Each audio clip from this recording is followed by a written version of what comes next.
Kubik Rubik yig'ishning birinchi qismi. Kubik Rubikni birinchi bo'lib o'zi asli kubik Rubik shunday qilingan ekan, shu o'rtalari hamma o'rtasi oq, sariq, yashil, sabz rang, rozovoy, ko'k, ana shu o'rtalari hech qaysini o'zgarmaydi. Qanday nima qilsa ham, aylantirsa ham o'rtasi o'sha o'rtasigacha qolib ketaveradi. Mana shu joyi. Faqat shuni girdaklari, o'rtasining girdaklari o'rtasi aylanmaydi, girdaklari aylanadi. Kubik Rubik taxlashni yo'li birinchi bo'lib, misol endi qaysi rangdan farqi yo'q, endi sizlarga osonroq bo'lsin deb oqdan boshlasak agar, birinchi oqni krest yasaladi. Krest yasalgan vaqtiga ham ana bunisi misol oqini keltirmoqchi bo'lsa, oq fioletovoy, rozovoy to есть. Oq rozovoy topiladi. Oq yashil, oq sabz rang, oq ko'k. Ana shu har bittasini joy-joyiga qo'yish kerak. Agar boshqacha bo'lsa, agar kubik Rubik taq bo'lmaydi. Birinchi bo'lib oq rozovoy topamiz. Kubik Rubikdan ana oq rozovoy oqlikka keltirib qo'yiladi. Oq rozovoy taq bo'ladi. Endi oq yashil. Masalan, endi boshqa xil navbatdan ketsangiz bo'ladi. Endi просто men shunday navbatdan ketmoqchiman. Oq rozovoy, oq yashil taq bo'ldi. Endi oq sabz rang.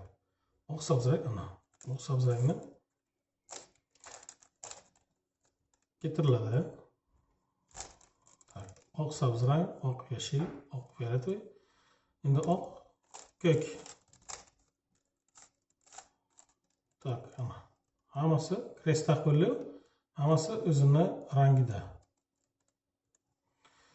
Endi chetlarini hozir shunday tanlashaylik. Misol oq, ko'k, rozovoy.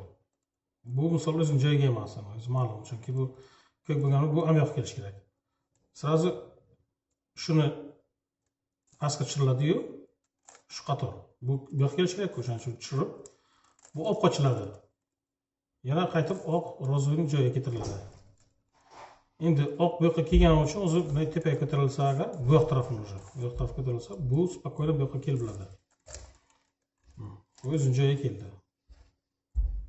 Oq mana bu yoqqa kelish kerak. Oq sabz rang yashil. Oq sabz rang yashil.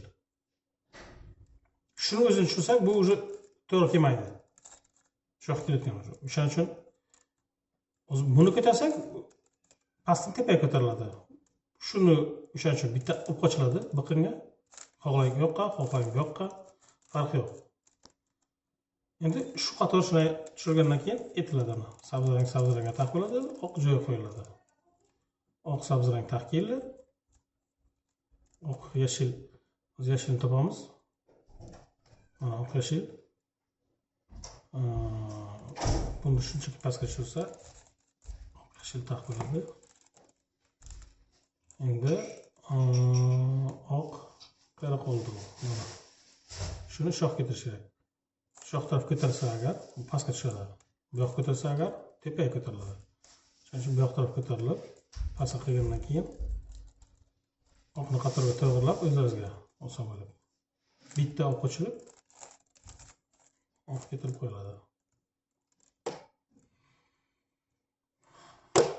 Tayyorga oq taq bo'ldi.